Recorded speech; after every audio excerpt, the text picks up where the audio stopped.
myself. He who controls the spice controls the universe.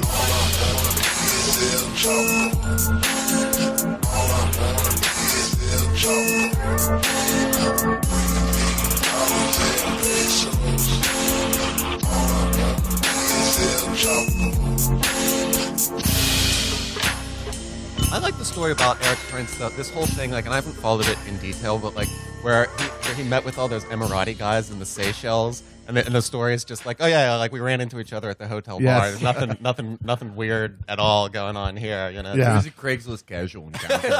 Well, that's what me, clenched jaw sociopath, American aristocrat, whose sister does Yellow King rituals in public schools.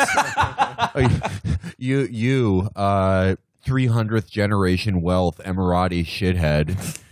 it is amazing. Let's just chop it up and see where we go. It is amazing watching the Trump administration catch all of these dudes out, and all of them going down basically with Capone for tax evasion shit, like Manafort, and if Prince gets in trouble for perjury, is these awful, just criminal scumbags who spent their whole time doing nothing but brutal crimes, and just because the guy that they opportunistically sort of hung around with on the hope of maybe scoring some connections stumbled dick first into the presidency and put a spotlight on all of them, and now they're all going to go down. The Trump administration is like the God's Plan video for everyone who's ever called their doctor a racial slur for not giving them Cialis. He's just going around like, you're blessed, homie. Go make a deal with whoever. Go sell your shitty building. Go get a military contract to, provide security for the Junior World Cup in Mongolia. So I hate to kick off the show dipping back into this particular well, but I feel I have to, even though we've already began a show doing this. But I did spend pretty much all morning just watching videos of Jordan Peterson talk about Disney movies.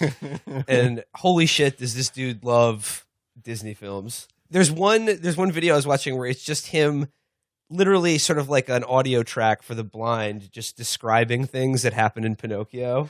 Well, so what's really weird to me is because Jordan Peterson has kind of become like the house academic of the alt-right. Yeah. So, I'm not sure how much breathing room there is between those two, but he's clearly popular among that demographic. And the alt-right really grew out of the kind of like fever swamp of earlier sort of like internet conspiracy speculation. I mean, which was also kind of like fascinated with like sort of like Nazism and race purity and all of that weird stuff.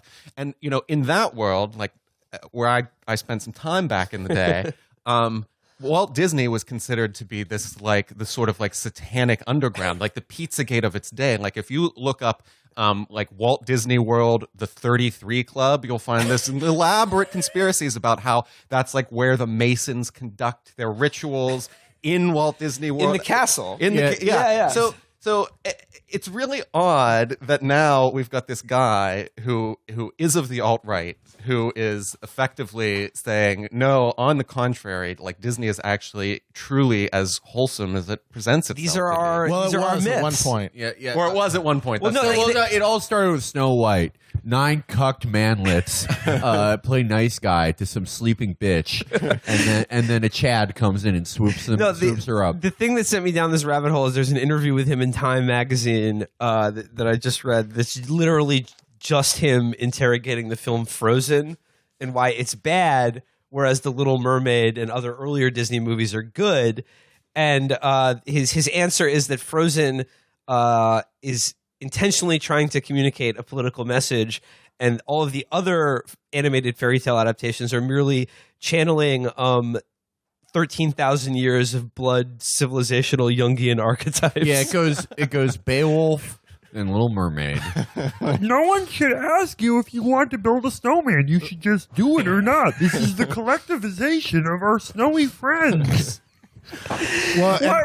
The implication of asking someone if they want to build a snowman, it means that they want to take a carrot from your refrigerator. And I feel like individualism dies when you do that. Use your own carrot. I want Jordan Peterson to discover not the classic Disney films, but the classic Disney afternoon TV shows. So I mean, the thought I had was him, Imagine a man in a large blazer wearing jeans, just very disturbed and angry for some reason, on the verge of tears, saying, "These young men, they come to me and they're lost and scared.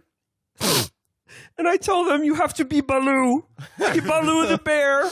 Well, I mean, He was lost in a jungle, and then he started an air freight company on his own through responsibility." Doesn't the fundamental it goes back to the snowman story though? Isn't the fundamental message of Jordan Peterson to all those young men that they need to use their own carrot? Young men are crying because their role models are a man who's bald, a man with a bowl cut, and a man with sort of curly hair sticking out the side. And when they go into the office place for the first time, they only know the part where they move the safe. But because these are their role models, they're instantly dropping an ice cream treat with sparklers down a dowager's dress. They're behaving like these three stooges. Benny Hill needs medical care, but he's just chasing the nurse. Just ask Benny yourself. Hill represents Benny Hill Chaos. He's a represent. chaos He agent. no. Benny Hill represents our dark masculine other, which is a primal energy force, and the nurse he's chasing dressed up as a Bobby. Women who represents want to be dominated. female chaos, and the union of the two, while Yakety Sax plays, represents Western civilization. Yeah, that's right. And the Three Stooges are the id, super ego, and ego. Done. Just ask yourself, please, if you were an acolyte of Jordan Peterson, someone's planning this for you. Just ask yourself, how was it that your life was a shambles of alienation and loss and confusion until a 70-year-old man explained cartoons to you? God's plan, homie. We are, just for listeners, we are finally going to do the 12 Rules for Life with Shuja next weekend, but it's a little Jordan Peterson preview. A little taste. And just to let everyone know, so you can get mad at me now, I'm not reading that whole fucking book. I'm sorry. I touched the shit. I'll peruse it and I'll have commentary. The good news is, but I'm not reading all 500 pages of this gibberish. Yeah, Shuja has. I'm coming to your house to read them to you. You're going to do chores while I read you pages 299 through 500. Luckily, God's plan. Shuja has read the book and also understands things like Derrida and all that stuff. I just want to know what the delicious. 12... Oh yeah, I got Derrida once. It was a restaurant that only had a C health rating. I'm a really big fan of the Cool Ranch Derrida. You hear that? You hear that? You European piece of shit. We're roasting your name. Fuck you. I just want to know what the 12 rules are. I just want to go through the 12 rules. I want to know what they are, and I want to know about the rules. I don't want to know about postmodernism or any kind of French theory. The most important rule is model your life as a language-speaking, higher thought-having social primate on a solitary sea creature that lives at the bottom of the ocean and never has any contact with any other creatures other than to attack them. Sorry, but to my be like Baloo command to young men, Patty Moe had the best response to it, where he was like, "Stand up straight, clean your room, walk on 2 feet, and put on human clothes."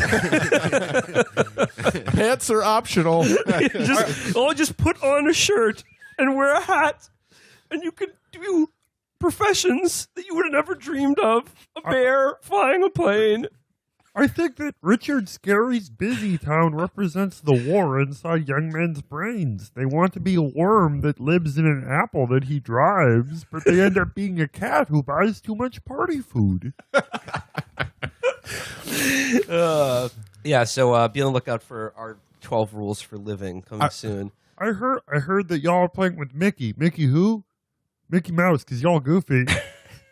I guess now I should finally introduce our guest sitting in this week. It's Jacob Bacharach back again. 3-time champion now. Yeah. Oh yeah, shit. 3-time champ, Jacob Bacharach, author, writer, Pittsburgh native. True. Friend of the show. I have now been on this show as many times as the Pens have won the Stanley Cup. That feels like it can't be a coincidence. No, that's how we. So it's all, everything is aligning just right. I wanted to talk to you about. So there was this thing that was going around Twitter this week, and it was basically this.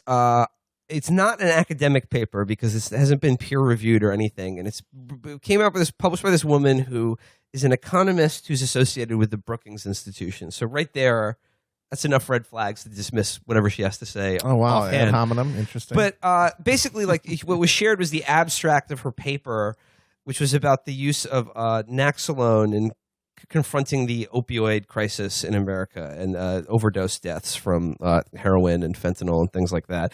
Naxalone it's like a nasal spray that you can use to revive someone who is overdosed from an opiate, right? Yeah, and it's the brand name is Narcan. Narcan. And it's become increasingly in places like scenic Western Pennsylvania, where I'm from, where the heroin and fentanyl epidemic has gotten increasingly serious and deadly. This has every police officer and paramedic now, and from the city of Pittsburgh to the small municipalities, and carries this stuff, and it's very effective at reviving people who would otherwise likely perish from an overdose. Wait a minute. I was under the impression that someone overdosed on heroin, you got a giant needle of adrenaline and then stabbed them in the heart with it. Well, this is the relentless march of progress. we have disrupted the like direct arterial adrenaline shot. Man, if they can't never remake Pulp Fiction, because that will not be nearly as harrowing a sequence. Just putting a nasal spray in somebody's nose. Well, that this by itself wouldn't have been noteworthy, but the reason that this sort of went semi-viral and people were talking about it and sharing it was that in the abstract of this paper that was the woman who wrote it shared, she seemed to imply, or she just outright stated, that there's like a moral hazard effect here at work with the proliferation of using Narcan to treat heroin overdoses. And she seemed to, she implied the moral hazard was Narcan allows junkies to continue living after an overdose and continuing doing drugs. Well, and to be more risky in their behavior. Yes. I mean, which is the basic any moral hazard argument, right? But of course, now the paper, I read the full paper. The data, backing it up wasn't available, isn't yet public. Presumably, it will be made so if the paper is submitted to peer review and actually published in a journal somewhere.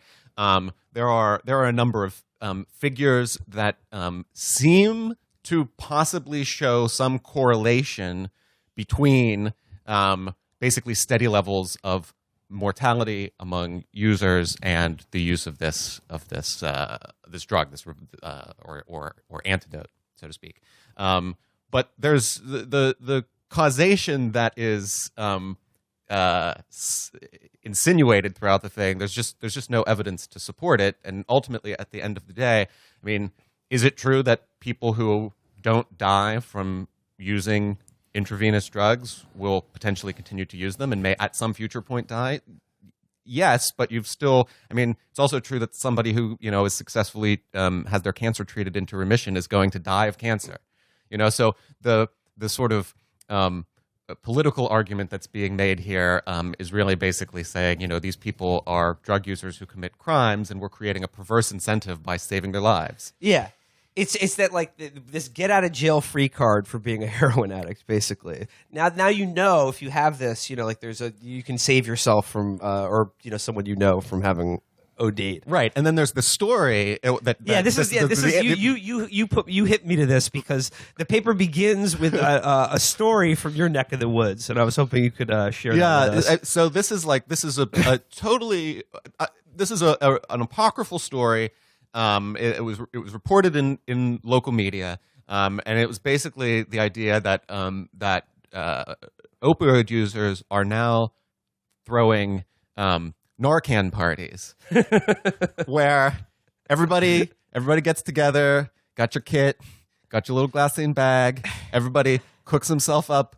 Definitely a bigger dose than they know that they should take because overdosing it feels great, guys. Let me tell you. Yeah, I've seen Flatliners. Exactly. There's a cultural precedent for it. So they do this, and then they revive each other, and needless to say, this is totally preposterous. There is no evidence that this is a common practice. I compared it to back during one of the teen sex panics and the old rumor about rainbow parties. Where all the tweens go into a room and suck a dick with different colored rainbow lipstick. Like, how, you start thinking about the mechanics of it, and you're like, how the fuck would that work? And it's the same. A bunch of tween girls put on different colored lipsticks, and they all kiss the same dick. And that was the story. Yeah, they would have to remove their lips. So it's like you don't know how like dick sucking works. It would be like tie-dye man t-shirt. You'd have to get rubber bands. It's like sharing a malt.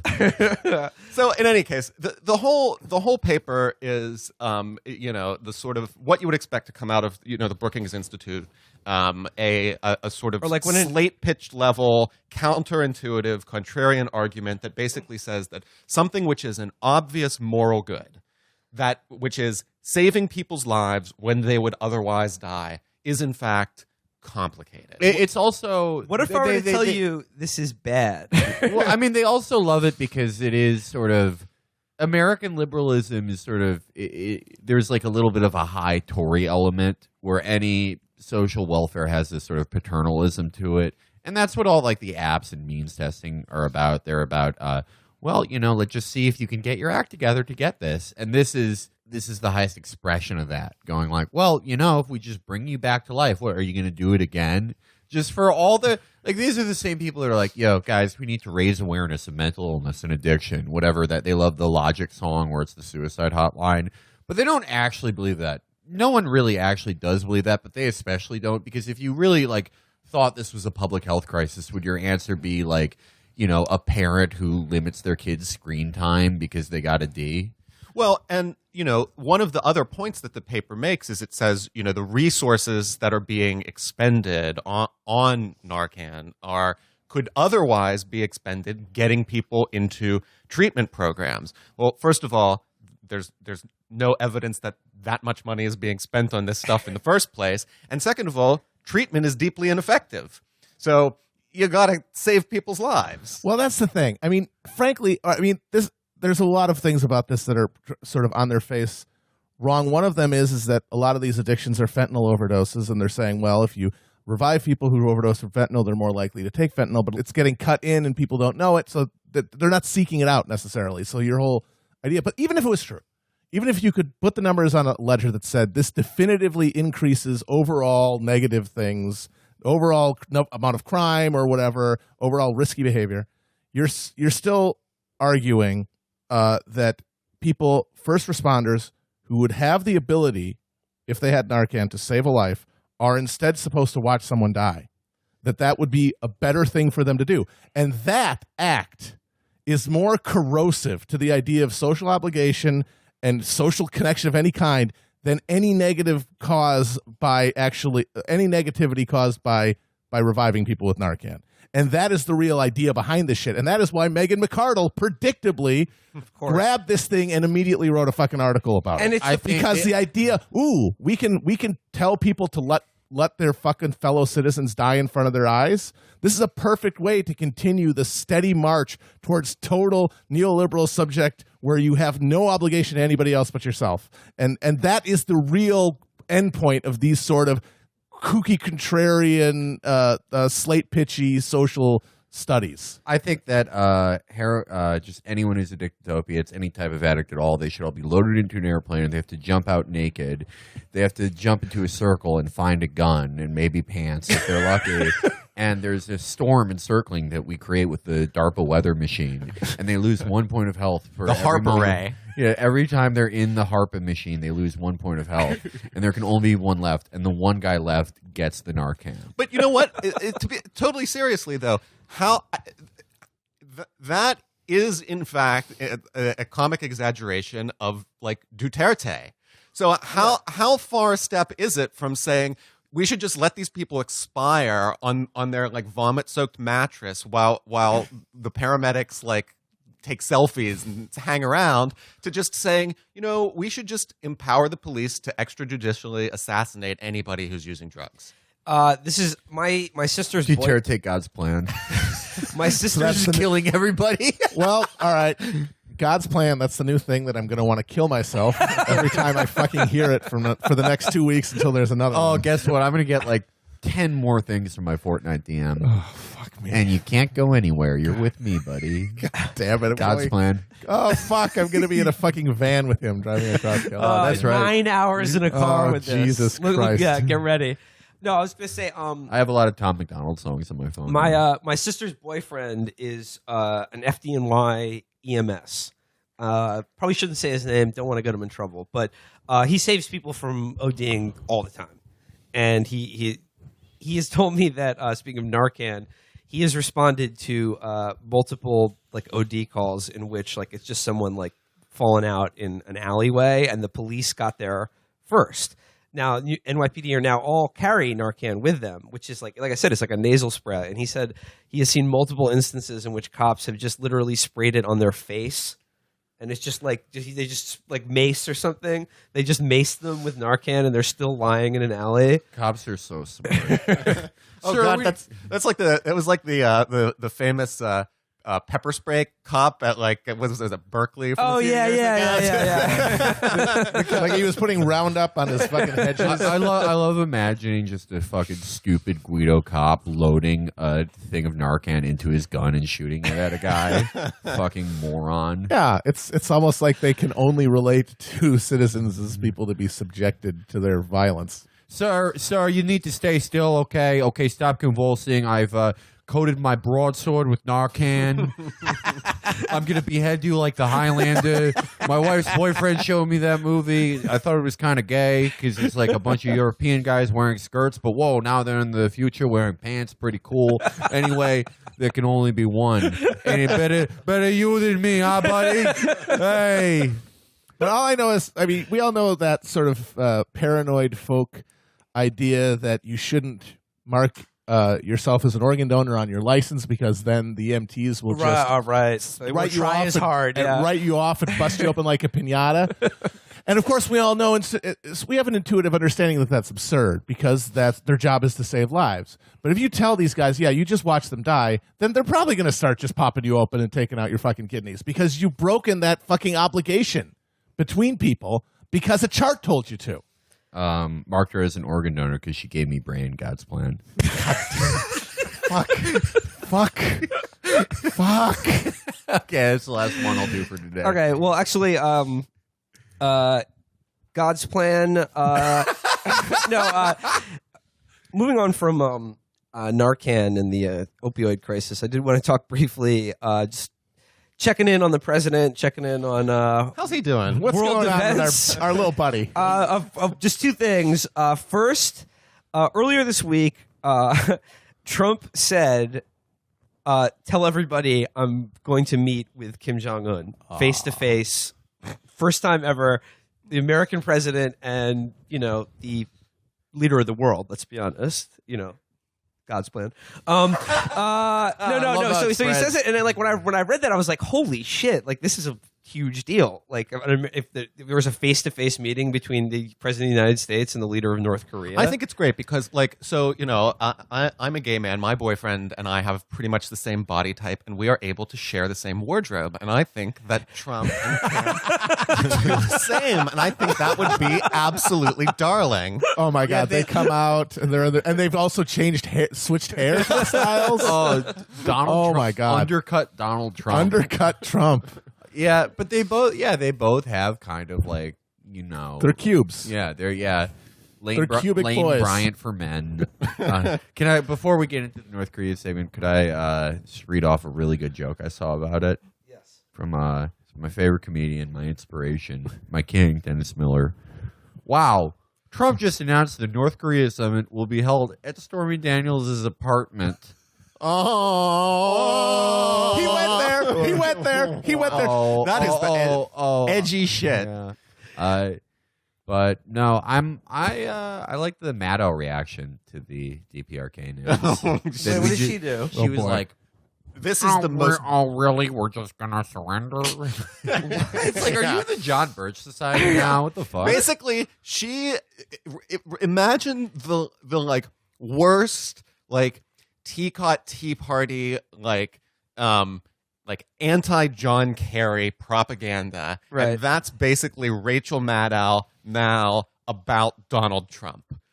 Like he just doesn't have the guts to just like Stand up to that stand guy. up to them. Yeah. Well, here's what happened.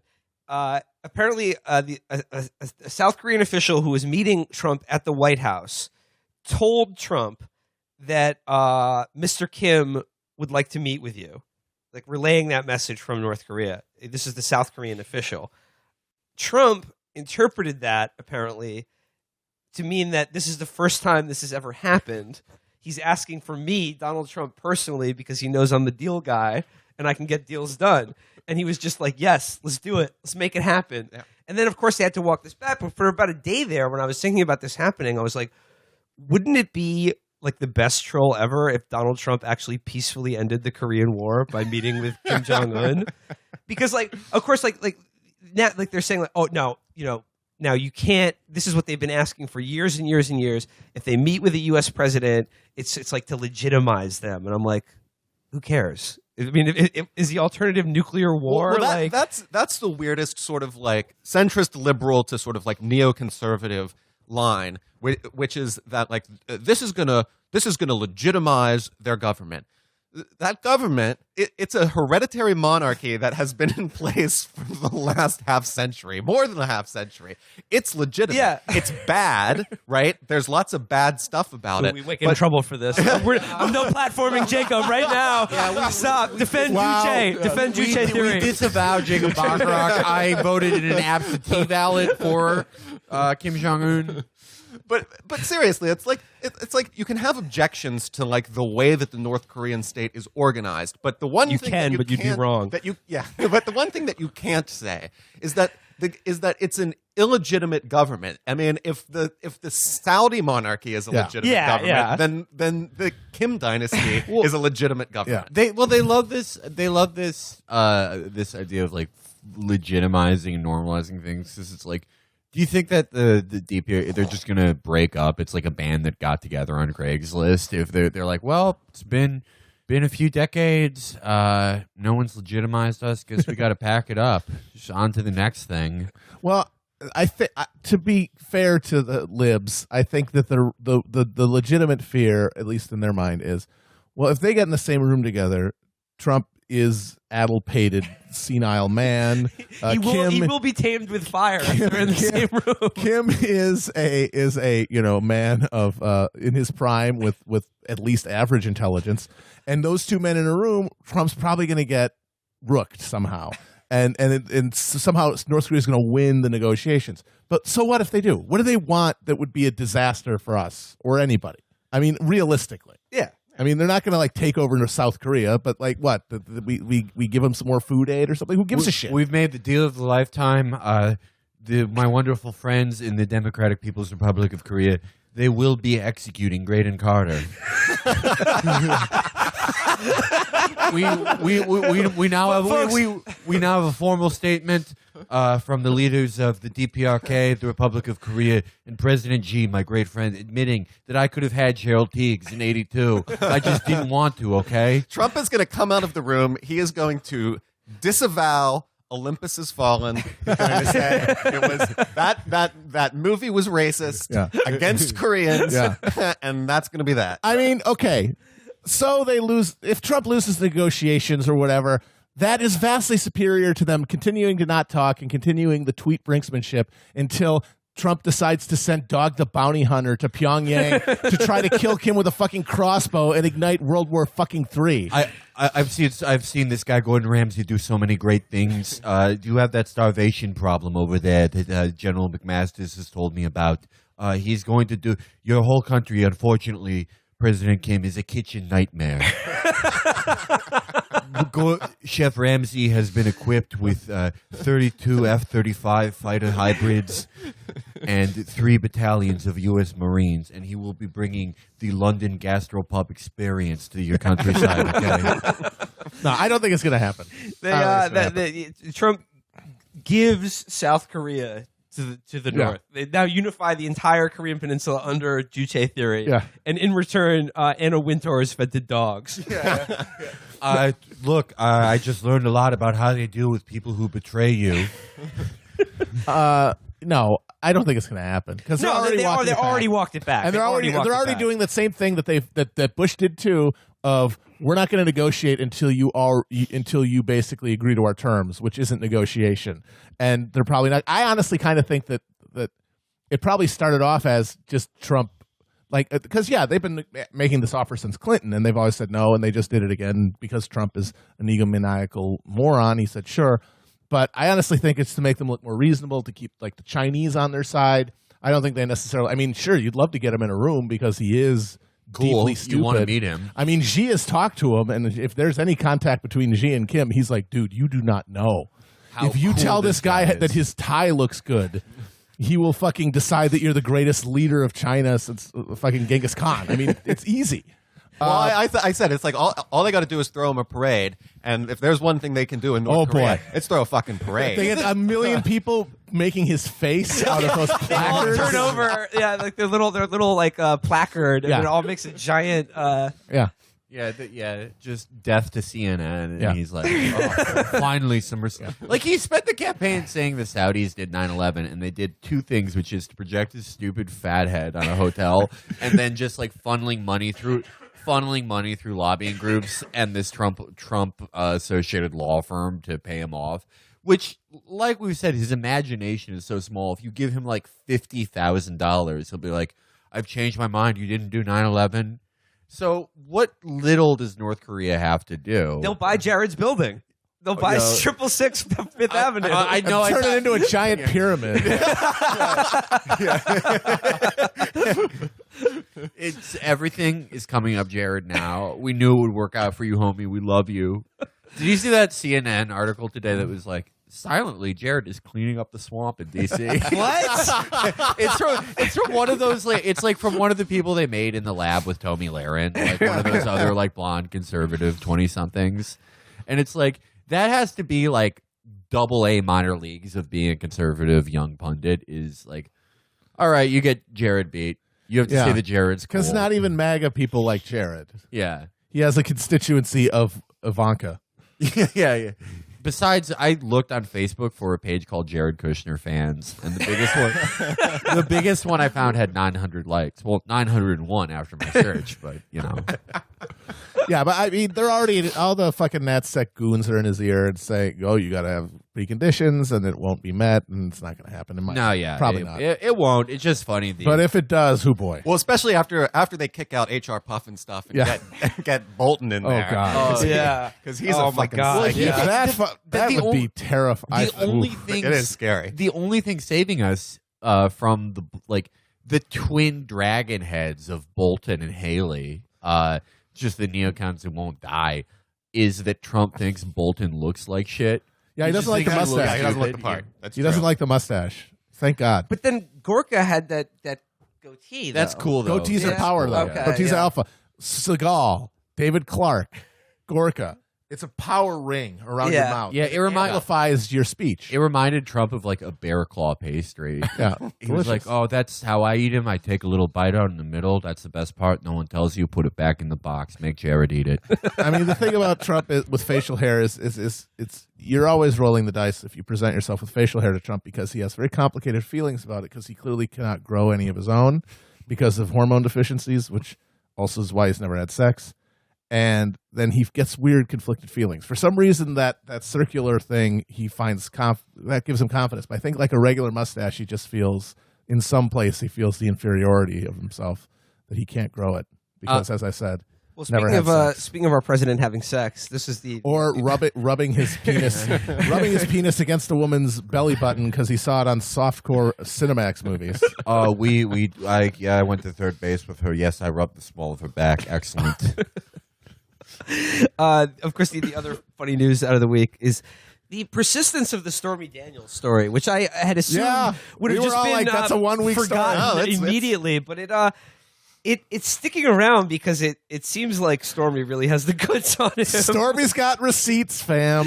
Yeah, and not so much about Trump. What was great this week, but God, Trump's lawyer, Michael Cohen, is such a good character. Cool. He's such a good, like, mid-season addition. You're like, where'd this guy come from? He's great. He's such a Fargo character. Yeah. The thing that I've always noticed, like, so Trump the thing about him is he has like all the upper middle class attendants that a rich guy has like that. Like he has his doctor, he has his lawyer, his accountant. But the thing about Trump is he never pays anyone. So he has to find like this shitty, weird type of person who will just accept no money and be able to get his nut by living off the grift in Trump world. So his doctor is like that guy, the guy with the weird long hair. His accountant is probably his doctor looks like Brent Spiner in Independence. His accountant is probably like a drinking bird in an abacus, and his lawyer is Michael Cohen. His lawyer is a guy who appears in one episode of Justified, who tries to buy a bunch of oxy from Boyd Crowder and gets fed to a crocodile. Well, the last thing he says is like, now just because I support Donald Trump does not mean I'm racist. This is immediately shot in the head. You mentioned Trump not paying anyone, and this is fucking incredible. The $150,000 that apparently they paid Stormy Daniels in hush money right before the election. Was it Michael Cohen took out a mortgage on his house or something? Home equity line. A home equity line to pay Stormy Daniels out of his own pocket. Right. And then Trump apparently still hasn't paid him for this. And here's I'm sorry about that, Michael. I'll pick up our next dinner, okay? Remind me to get you for that.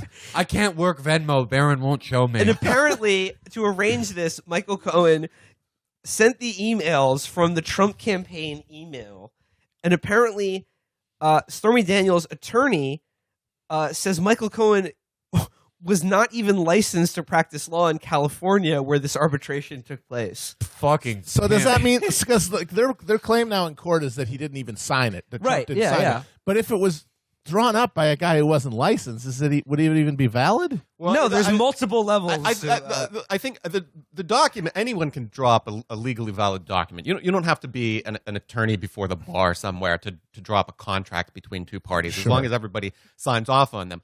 But I'm not sure if, I mean, an arbitration is a quasi-legal proceeding. I'm not sure. It probably depends on state law whether or not you can conduct an arbitration hearing if you are not licensed to practice law. Well, I think Trump thinks just being Jewish admits you to the bar everywhere. Yeah, the bar mitzvah is the bar mitzvah. That's why they're called that. You're passing the bar on your bar mitzvah. They give you your license and you go practice law. I mean, to be fair, as you could probably tell from the comment that I just made, that's actually true. All Jews, we do believe ourselves all to be lawyers. The upshot of all of this is that get yourselves ready to see his dick. I'm ready, homie. She's gonna do this. Is all a prelude to her selling a bunch of shit that she claims to have, and nothing she said so far has been proven to not be true. 2018 rules. First ever presidential nudes. Well, it's gonna look like one of those creatures that just lives on the seafloor and just eats the like little bits of whale carcass that filter down through thousands of feet of ocean. It's going to be that thing that angler fishes dangle out of their mouth to catch the other ones. I can't wait for the reaction for it. It's like, first you're going to get Ben Shapiro going like, I disagree with President Trump on numerous issues, but his penis length of 3.8 inches and the shape that is a corkscrew is quite normal. and then like all the MAGA people are going to change their display names to like deplorable MAGA micro penis. Having a fucking tiny dick is alpha as shit. Yeah, it means you don't give a shit about the bitch's pleasure. It means your balls look bigger. Yeah. No, according My to wife loves my cloaca. Nassim Taleb is like the black swan too. Why it's cool to have a swan's exact corkscrew penis. By the way, I'm actually double white. Well, this is actually a perfect segue. We're talking about disgusting blob-like creatures floating in tanks and ancient genetic destiny and bloodlines. I'm talking about Dune, folks. Shout out our boy Dennis, the king.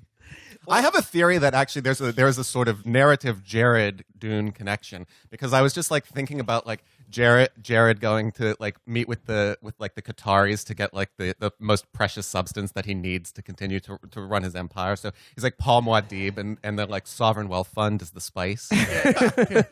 Yeah, Jared successfully bribes a zoning commissioner for the first time, and he goes, "Father, the sleeper is up." Who's Gurney Halleck to Jared? Oh, that's a good question. See, he doesn't have one. I think that's his No, problem. Yeah, that's his problem. He has no retainers. He has just no Ivanka. delightful sort of warrior troubadour. I mean, all he's got is his a Lady Jessica is the hooker that his dad hired to try to trap his brother. I was going to say that is straight out of Dune. That's palace Dune. intrigue right there. No woman-born child has ever called this many times from Jewish sleepaway camp. Many have tried to sell 666 Park Avenue. They have tried and died. Yes, the 666 Park Avenue was created to train the faithful. The killing word is, do you know who my dad is? Yeah, Jacob, we knew you were coming on, so we had to make some time to talk Dune. Forgive us, listeners, if you're not as into the Dune books as we are. Well, I wasn't. Dune but canon, you guys actually Dune canon and convinced me to mythos read it. has influenced a lot of Chapo. There's been quite a few references throughout. Jacob got me into Dune, and it's a love we all share. So, if you're not familiar with the books, or even the David Lynch movie, or later Sci-Fi miniseries. CC miniseries, starring in the second one, the one that they made about the children of Dune, starring a young James McAvoy, who later went on to play the young Charles Xavier. That was where he got his like sci-fi Mentat start. training. Yeah, exactly. But Jacob, for anyone who isn't familiar with the Dune canon, the Frank Herbert verse, could you describe briefly what Dune is and why it's a canonical sci-fi novel? Yeah. So Dune was written in the 60s in the sort of like early ferment of like the ecological imagination, and the time when people were like getting interested in mysticism and like Eastern mysticism, the various sort of like Orientalisms that go along with that. And Frank Herbert, who actually knew quite a bit about environmentalism and was really interested in it, wrote this epic science fiction novel set in a sort of like immeasurably distant future, tens of thousands of years hence, when there is a sort of quasi-feudal galactic empire ruled nominally by a powerful emperor, but largely controlled by these immensely wealthy families who sort of hold planets. And the planet Dune, which is officially called Arrakis, is this desert planet controlled by a sort of villainous family called the Harkonnen family. And then the noble Atreides family from another planet are basically given it as a fief by the emperor. And this is immensely important because Dune is the only place in the universe that this sort of really kind of a MacGuffin, this magical substance called the spice is produced. The spice is just literally the cum of gigantic worms. Yes. Although at the beginning of the book, nobody actually knows that. They're not sure where it comes from. They discover it later on. You need the spice to fold space to make intergalactic travel possible, which is the undergird. The whole galactic empire depends on it.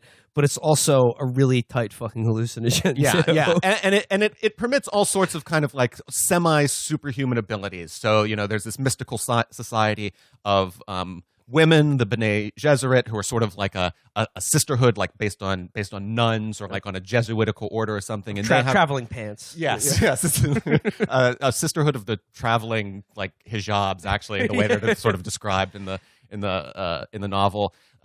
They're sort of power brokers behind the scenes, and they have various mental and physical abilities.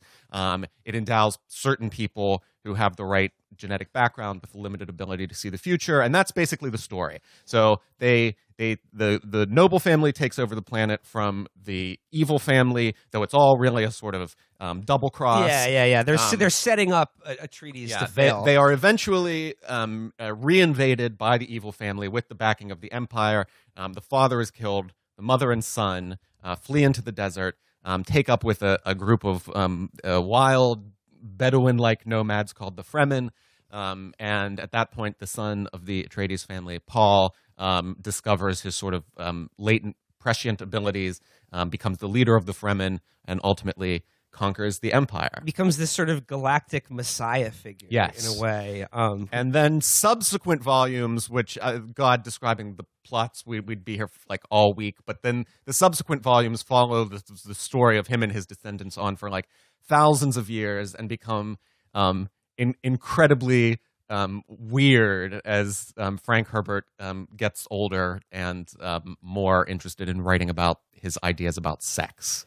Oh, well, now we're Look, talking. Everything. Anytime a sci-fi author talks about their ideas about sex, it's fine. Yeah. It's fine. They're like the most normal sexual guys in the world. Arthur C. Clarke. I don't want to get too far. I don't want to get too far away from the original book and story. But there is an amazing scene in one of the later novels. This is a Duncan, Idaho climbing The scene. Duncan Idaho climbing scene, where one of the characters, a character from the first novel named Duncan Idaho, Who's since been Frank Herbert resurrected. is great at names, by Yeah. the way. Duncan Save a hoe. he and some compatriots are trying to kill the god emperor who is the descendant of the original Paul Muad'Dib, and so in order to do so, he has to climb a really high cliff. So he does this, and these two women who are his compatriots and fellow rebels are watching him do it. And one of them, as he crests the top, she experiences such sexual attraction to him for this physical feat that she has unmediated orgasm while standing there watching a guy climb up a rock. Yo, your bitch saw me climbing to kill the god emperor. She got wet. Gra-ta-ta-ta-ta. That happens. That happens. Brian Silva has to play Duncan Idaho. In the new, and then if you haven't seen the original David Lynch movie, you'll be seeing the new Denis Villeneuve. Do you think they're Dune movie or really- movies? He said he's making two Do of you them. really think they're gonna let him make two? I hope so. I don't even know if they're gonna Well, let him it's make got the one. the first one's not has to do better than literally every other movie he's ever made. So good luck with that. Yeah, He hasn't really made a successful film. No, he hasn't. See, the thing about Dune, though, is that when you read it as an adolescent, you identify with the Paul character. You know, he is the sort of special person with special abilities that like every adolescent boy Harry reading Potter, sci-fi, if you will. wants to be, and he has these amazing abilities, and it's all great.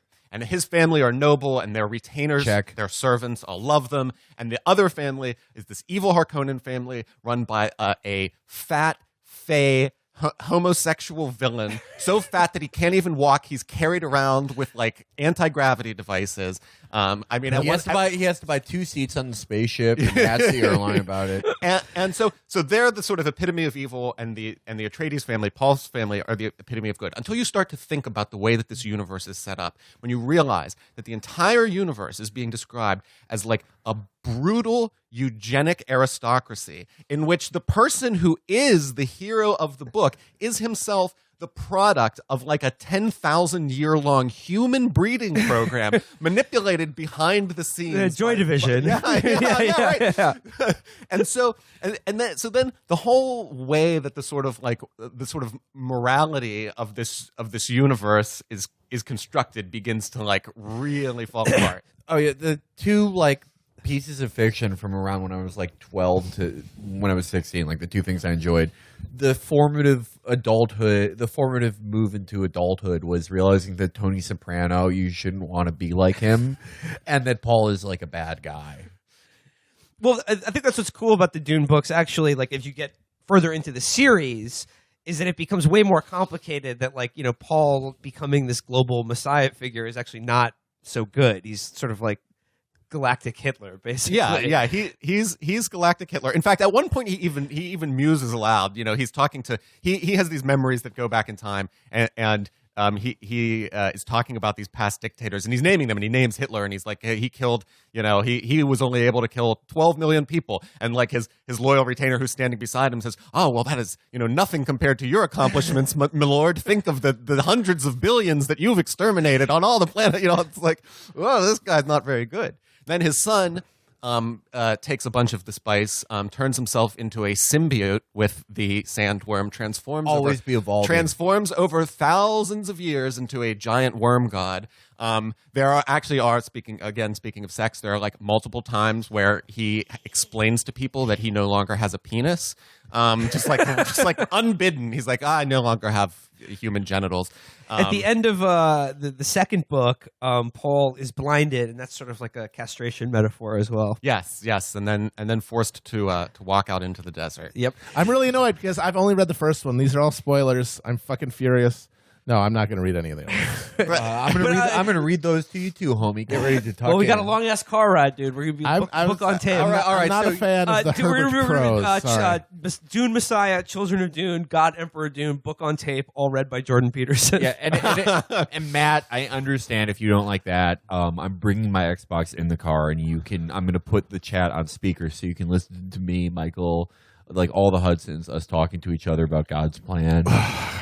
You know, pick it. But that's the thing. God's plan could have been the alternate title for the Dune series because, like, it is this like the question for Paul is like whether like it's just like he does he have any choice whatsoever in starting this jihad or whatever, and that takes over the entire universe? Like, does he have any control over it? Well, he says it'll happen anyway. It'll happen without him. Because once you take the spice, he begins to have this like consciousness that's unmoored from linear time, and like past, present, and future sort of collapse into one, sort of ethereal plane. And the future's already happened essentially. So those hundreds of billions of people, they're already dead. They're already dead. Yeah. You might as well throw out the Narcan. I mean, people are throwing spice parties where they're putting their hands in boxes. You want to talk about a weird psychosexual thing? The box is the weird one. So Paul, make your fingers into a come hither motion. Explain the box. Okay, so at the very beginning of the novel, Paul's mother is supposed to have a girl, and she's going to be bred with another royal family, and they're going to produce the prophesied Messiah. But because his mom loves his dad, she's like, I have to give him a son. So make of that what you will. So she has a son. And the sisterhood, the B'nai Gesserit, who have been kind of orchestrating this, are fucking pissed. But they're like, it's still good genetic material, so we got to make sure that this kid is okay. We got to test him to make sure that he truly has the abilities of a person of his station. So they bring a box, a dark, scary box, and they force this kid who's 16 at the time, this boy, and they're like, you have to put your hand in the dark box and don't remove it, or else we'll kill you with this poison needle. So he sticks his hand into the dark, forbidding box and suffers excruciating pain, from which he bears the scars for the rest of his life. And I have to believe, just knowing Frank Herbert and his attitudes towards sex and women, that there was something going on in that fictional conception. Paul, put your hand in the box. That's eyeballs. That's brains. So, well, and the book became like, it was kind of like, because of the time it came out, although it was written much later, obviously, than Lord of the Rings, it kind of, along with Lord of the Rings, was sort of like taken up by hippies, and became like this real part of the like sort of like 60s counterculture. And the thing is, although it's an interesting science fiction book, it has some interesting ideas in it. It's like the way that it thinks about ecology, the way that it like uses this fictional substance as like a metaphor for like carbon extraction. All of those things are interesting. But Frank Herbert can't write a fucking sentence to save his life. And one of the important things when you're creating a fictional universe that Tolkien, for all of his faults, was good at, and Herbert was not, is like coming up with interesting names and languages for things. And the best that Herbert could do was basically like give people goofy fucking names and occasionally like throw in some borrow word from Arabic. Yeah. And that was about it, and it makes the read, like, especially when you go back to it as an adult, really cool. Yeah, because that's the thing. I didn't read it as a kid. That's nerd shit. I was cool. I was a jock. I was sports ball. Yeah, reading all the jock authors like Derrida. I don't read that shit either. Fuck that. So I literally just read it like a year ago because these guys kept talking about it. I'm like, I got to get the fucking references. And yes, the prose is absolutely brutal. Well, here's the thing. I think it's Herbert, beautiful. Frank, you're perfect. I love you. Herbert was a newspaperman by trade. He was a newspaper journalist, and like I think what comes, it's like a gift and a curse when it comes to writing these books, because like the way he reports on and sort of constructs this universe is like I think very credible and sort of like interesting, like the details of it.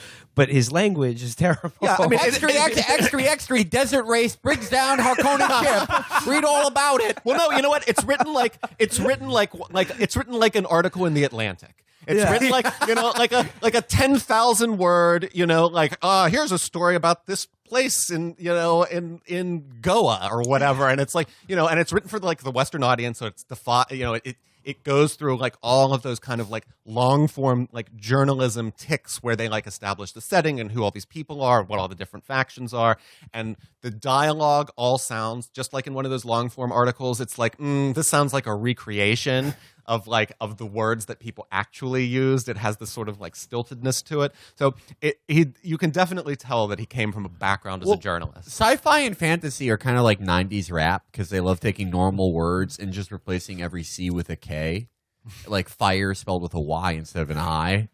That's how you know you're reading fantasy, sci-fi, or a Capadonna album title. But for I guess for me, like Dune is kind of like it's my favorite series of anything, Metal Gear Solid, because with Metal Gear Solid, like a lot of that dialogue is clunky because it's first written in Japanese and then it's brought over. And Kojima is an insane person who just watched a bunch of movies, but the world building is so interesting, and the concepts are so like unlike so many other things in the genre that I kind of don't care.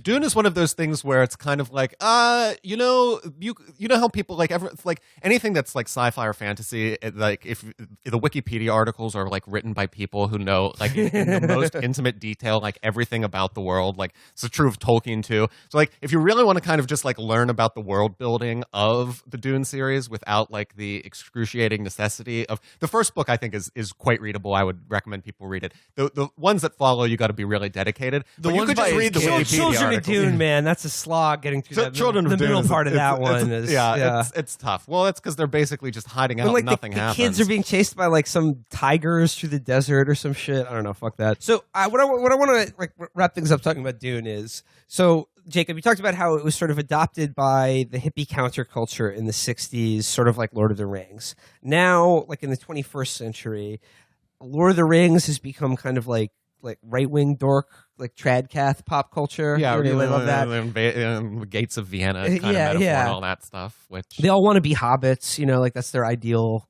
like communitarian, you guys- intentional community. you know what? Because you guys had China Mievo on here, Yeah, and there's yeah. a great. I forget the title of the article, but he wrote a really great sort of like both admiration and takedown of Tolkien. That's definitely worth looking up, especially coming from him as a fantasy writer. My dad, he loved Lord of the Rings, and he was like, well, the elves are clearly Jews in it. Because they're smart. They're the smartest and coolest and bravest. And I'm like, are you sure? Yeah. Like, do you what? I'm pretty sure the Jews are the ones that they dig out of the mud.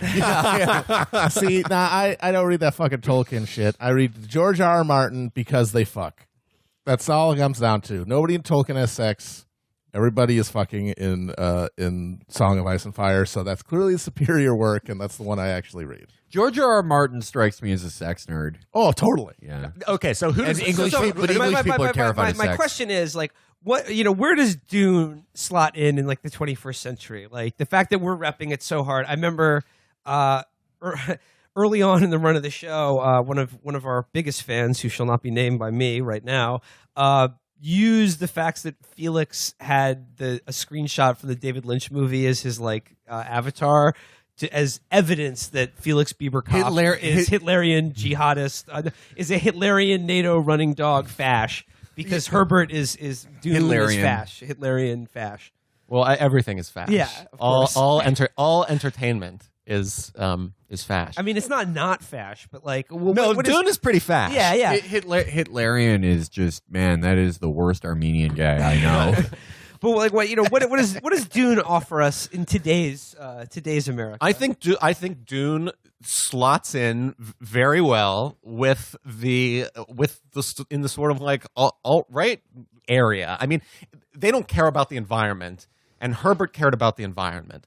But you can sort of ignore that stuff. Like it's all part of the world building. But like the central plot line that runs through Dune is about these sort of like eugenically excellent people And racial destiny. you know, and about racial destiny, and about the sort of like innate characteristics of certain like groups and races of people, and you know, like so the idea that like the Fremen, you know, who are, I don't know how the alt-right feel about them because they're clearly Arab, but like, you know, they have all of these like very particular like racialized characteristics, but even though Herbert sort of describes them in some ways as like he describes them as a certain phenotype, they have these certain characteristics, and they're all like that. And I think that and the fact that this universe is clearly constructed as a sort of feudal universe in which everyone knows their place and people sort of like place at birth is destiny, it slots in really, really well with a lot of ideas that are like kind of like you find bouncing around on the sort of like alt and far right. And also the idea that it's us, right? It's the far future. It's the Yes. post-Earth human diaspora doing this. Yes. The idea that we can go back to those sort of rigid hierarchies. Well, in fact, there's actually in the later books, there's even a point where the Atreides character, this sort of ruling family who comes to rule, you know, the whole human universe, Atreides is apparently a corruption of Atreus, the House of Atreus from the blogger. Odyssey. Oh yeah, the blogger, right? No, from the Frank Herbert even predicted the liberal blogosphere. That's brilliant. Incredible. So in the book, I mean, then this goes back to, you know, the sort of, you know, the whole like Rome, Athens, Jerusalem thing, you know, where it's like they literally, the ruling family traces their roots all the way back to the sort of like Bronze Age rulers of ancient Greece. And it's like 23andMe must have gotten really fucking good in the far future because that's a lot of generations. Father, the bucko has cleaned his room. So yeah, just to wrap things up with Dune, I just want to be clear here that, you know, for us and anyone listening to the show, if you enjoy any work of art or like fiction in particular that doesn't conform exactly 100% with your current political beliefs and postures, you can't enjoy it. And you shouldn't, and you should get rid of it, and you shouldn't read it, and you forget about it. Delete this episode. Dune is bad. Dune is perfect, but you can't watch it because it doesn't fit your like the perfect ideology. So here are the only things you can enjoy that fit the correct ideology as of March. It's the 10th, right, boys? Yes. March 10th, 4:07 p.m. Eastern Standard Time. The Last Boy Scout with Bruce Willis and Damon Wayans. Amazing film. The Glimmer Man with Damon Wayans and Steven Seagal. White Chicks with other Wayans brothers. Don't Be a Menace in South Central. Also Wayans. And then finally, we got the classic Reign Over Me. All right. That was great. I love talking Dune. But let's talk David Brooks. Oh, how about boy. that? There's nothing I love more than going a whole week avoiding every fucking person linking to a fucking David Brooks thing and then coming in to do this goddamn show and having to listen to this fucking human avatar of the turtle that you were supposed to draw to get into art school. Like, afraid Fucking whine about illiberal college students and why he's sexually intimidated by his younger wife. So yeah, and again, he's talking about, you know, illiberal student mobs and campus activism. In the reading series this week, which is Understanding Student Mobbists by David Brooks. Mobbists? Mobbists. Yeah. Oh. I can't wait until the only remnant of colleges are just a few shacks on the few remaining human settlements on fucking oil tankers and fucking refugee camps, and these guys are whining that they're too rude to their fucking instructors. Well, it's not even to their instructors. So let's go to David Brooks here. He writes, students across the country continue to attack and shut down speakers at a steady pace. This is one fucking goddamn thing. These guys are freaking out about a fucking Kristen Summers. No, he says a 5-second vine of Kristen goes, Summers getting booed from 2 weeks ago. That she gave the speech after that. No, she was attacked. She was killed. Shut the fuck up. I'm sorry, Christina Hoff Sommers is dead. She was killed by a college student. Pleasant, epic-based mom murdered by no-scope headshot. Well, I like this. He says, R.I.P. Larry Summers. We killed him in 1999 at Oberlin College when me and some other people yelled a little bit when he tried to make a speech, which he made anyway. Yeah, But then he died. When these people were kids, the sort of traumatic thing that they saw, the thing that rent their world, was Lee Harvey Oswald getting shot by Jack Ruby on national television. And then now in their dotage, it's Christina Hoff Sommers getting yelled at. Jesus fucking Christ. well, he goes here, I like this line. He goes, to shut down speakers at a steady pace from Christina Hoff Sommers to Jordan Peterson. Like that from to leap there is the shortest distance ever. They're the same fucking person. Like there is no difference in their beliefs. They're like the exact same figure. He goes, I confess that I find their behavior awful. My gut reaction is that my gut reaction is that these student mobbists manage to combine snowflake fragility and lynch mob irrationalism. Nothing snowflakely fragile about every fucking op-ed writer on earth having a collective nervous breakdown for a solid month about one person being rudely spoken to at a college campus. Well, the Christina Hoff Sommers figure, or the Jordan Petersons, or Ben Shapiro's, or whatever, of course, are just the stand-in for David Brooks. And what they really don't like, and what they're so horrified by, is the idea of kids just being like doing the jerk-off motion every time they open their mouth, like that, or the digital equivalent of that, which is Twitter. So he goes, they've combined this fragility and lynch mob irrationalism into a perfectly poisonous cocktail. But empathy is the essential character trait for our moment. This guy who has never felt empathy in his life. But I goes, so I thought it might be good. What moment would empathy? What? He goes, so I thought it might be a good discipline to try to see things from the student's perspective, to not just condemn or psychoanalyze them, but to try to understand where they are coming from. Okay, I say right now my views are my own, do not reflect those of my employer. But I do work in higher education, and when an older man is trying to intuit his way into how the young co-eds are thinking, particularly when it's an older man like David Brooks who married someone who barely out of being a fucking co-ed, then there's something else going on. Let me just do this. Let me just do this experiment. My professor of virtue studies, with his shining bald pate and manly glasses and knowledge of classical literature, he's a fucking sexual dynamo. I just really need to have a pillow fight right now. Yeah, I just want to bust my top open for him. He goes, he's not losing tea at a drastic rate every moment. He's a virile man god. I would begin my stab at understanding. See, that's not this Freudian interesting language choice. Sit on my couch, Mr. Brooks. We must have a talk about the stabbing you want to do. I would begin my stabbing. Captain Stabbing. By acknowledging that I grew up in one era and they grew up in another. Okay. That's true. I came of age in the 1980s. In that time, there was an assumption. I'm not sure if I believe that. That's like Brooks is like he's like his Grinder profile. He's got his age listed as like 29, and he was born in like 1970. In that time, in the distant past of the 1980s, there was an assumption that though the roots of human society were deep in tribalism, over the past 3,000 years, we have developed a system of liberal democracy that gloriously transcended it, that put reason, compassion, and compromise. The past 3,000 years have not been a unidirectional history from tribalism, from like living in hunter-gatherer bands to like question time in the British Parliament. Like it's history moves in fits and starts and in different cycles. And there have been all sorts of different experiments in government and social organization. So like there's a whole history as crackpot to begin with.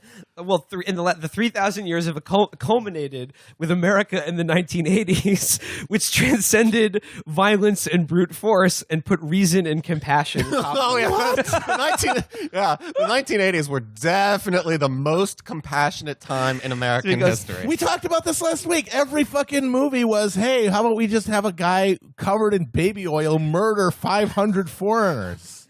He goes, there was also an assumption that while we might disagree on the means, we all wanted basically the same thing. Yes, to tattoo gay people so that you didn't get AIDS.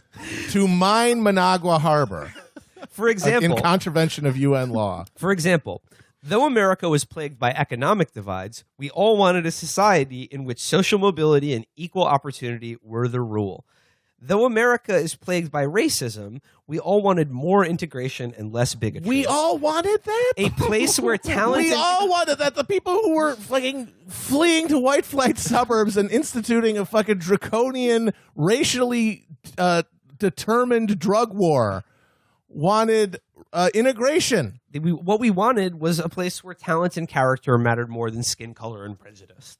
We all are the guy who has the one line from the fucking Martin Luther King speech as the entirety of their social conscience and ideas. So he says, given those assumptions, sophisticated people in those days wanted to be seen, to use Scott Alexander's term, as mistake theorists. Okay, this is where he just goes. He goes on for the rest of this column, describing the difference between mistake theorists and what he calls conflict theorists. And I'm not even going to read this shit because it's already too much. But what I like is that it starts out where he's like, I'm going to attempt to understand what the people yelling at Christina Hoff Sommers are just booing her, what they really feel, even though they repel me and I think they're awful. I'm going to try to discipline myself with empathy. So rather than actually like talking to anyone who doesn't like Christina Hoff Sommers or Jordan Peterson or Ben Shapiro, he's like, I'm just instead going to talk about a bunch of ridiculous jargon called about mistake theory. Okay, I have not read this thing because I try to avoid this fucking asshole. But just from what you're saying, tell me if I'm wrong. These two ideas are the people who are opposed to us politically are mistaken, or they are irresolvably opposed to us. Are those the two? What are the two? Kind of like a mistake. The mistake theorists are people who believe that progress and human achievement happens largely by mistake and compromise and accident and just like here. I have a vial full of democracy and I have a beaker full of capitalism and I knocked them over and they fucking hit each other. What the fuck does that mean? He says mistake theorists believe the world is complicated and most of our troubles are caused by error and incompetence, not by malice or so that's what. Okay. Yeah. The problems are caused by mistakes. We all want the same thing. Some people goof up. You have a Holocaust. Right. You send a few crates of machine guns to nun rapists in Central America. Just goof. So he says, in the conflict theorist worldview, most public problems are caused not by errors or complexity, but by malice and oppression. The powerful few keep everyone else down. The solutions... No, they're caused by differing material interests. Different groups of people have different interests based on their material circumstances. I'm sure that there are complicating factors, but that's at the root of it. Different people are trying to get a piece of the pie. Class, it's a thing. Yes. So they are in conflict with each other in a society that still has scarcity. There remains scarcity of resources in our society, and so people have to figure out how to apportion it. And unless you apportion it equally to everybody through some system of rationing, and through central planning, then people are going to be in conflict. That's what it is, I'm skipping to the end here. He goes, if I could talk to the students, David, talk to your wife, all right? She could tell you, she could fill you in here. I try to persuade them that mistake theory is a more accurate and effective way to change the world than conflict theory, but I probably wouldn't persuade them. So I just asked them to take 2 courses. The first would be in revolutions, the French, Russian, Chinese. Doesn't exist. all the other ones that There is no such course. the What revolutions department? course. What The department revolutions teaches course. the revolutions course? This semester we'll be studying the French, Russian, Chinese, and American revolutions. Yeah, because those are all singular eruptive historical events with no context or connection to other historical occurrences which you have to understand in order to understand the revolution. We're just going to start at the moment the Sans Culottes fucking storm the Bastille, and we're going to end at the Terror, and then we're going to move on to the next revolution. Well, he goes so that we can teach people that revolutions are bad. Yeah, he doesn't have the American Revolution in here. He just says the French, Russian, Chinese, and all other ones that unleash the passion of the mob in an effort to overthrow oppression. And the way they all wound up waist deep in blood. Because Capitalism, again, in not his waist deep in blood. like the things that they revolted against, like there was about ankle deep in blood, and then they got up to their waist, and it was too high, and it all got bad. This is what happens when we all, we start getting serious about oppression and injustice, and the idea that the people doing it to us are bad and not just mistaken. But meanwhile, the students on college campuses are not revolutionaries. I mean, a few may have pretensions of it, but most like politically active college students in these, and let's be honest, largely elite institutions Yes. that we're talking Yes. about, because go to like a big state school and things are very different, But these people are these kids are interested in sort of controlling the intellectual life of the community in which they live, and they are opposed to certain people with objectionable views in their own minds coming and propagandizing for them on their campuses.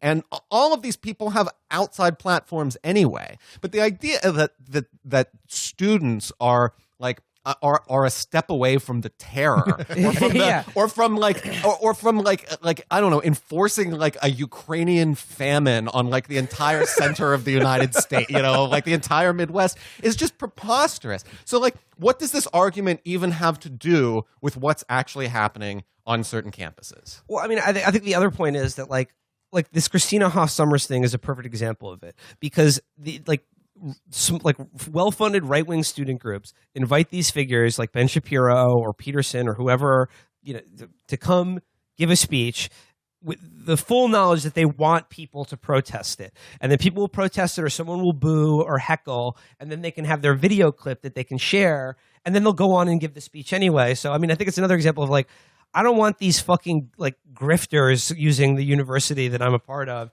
to hawk their idiotic books or worldview. See, here's the other thing too: is that part of this is also, and Brooks is like an avatar of this. Part of this is the weird American culture of deference and politesse to power and to people in positions of power. And while there's the I certainly am not going to praise British politics or British public discourse, which is a fucking cesspool. At the same time, if you watch the British Parliament, where people actually do harass and harangue and boo and they'll yell at the Prime Minister, or think about the British tradition of public speech and debate, it's there's a culture there of impoliteness, of it's okay to heckle the bloody and boo. PMs and notes. Yeah. And who gives a shit? Who fucking cares? And they need them to do it. That's the other part of this. Is that it's like pro wrestling. They're barnstorming these campuses. It's just like when the heel shows up and says, "This town's full of you guys stink like manure, you fucking hillbillies," and boo, I hate you. You got that. They're doing that on purpose. Right. And then When the heel shows up and says, "Your apartment smells like cat." The other point that I think was a good one that someone, I think it was Jamel Bowie actually made it this week, where he was he pointed out that we're now pretty much a generation removed from the first round of campus PC panic, which went on in the 90s and culminated with a little film called PCU. Classic film. Classic film. Back when Jeremy Piven didn't have hair. Reverse balding. It's a miracle. And the moral those moral panics were the exact same content and tone and subject matter of the things that are going on now. The idea that this campus, the feminazis or language policing, we're all going to be so politically correct, and it's that was now 20 years ago. All of those people, who came up in this cultural revolution have now graduated, and guess what? Gone on to continue maintaining and running our rotten economy and racist society. So what are you fucking afraid of? The same thing's going to happen with these kids. Well, no, I honestly do think that it's like it's like wrestling. It's a barnstorming wrestling circuit where the fucking kids are the audience throwing shit into the ring, and the speakers are the heels, and the fucking Chates and Brookses are the dumbass refs running around with their backs turned while guys using the steel chair. And it's all just part of a thing. They all need each other. It's also none of them have a job or a thing to watch on a Friday night if they're not all there doing that. You know what I love about writing about stupid campus bullshit my entire fucking career? I keep getting older and they stay the same age. I think that's a good place to end this week's show.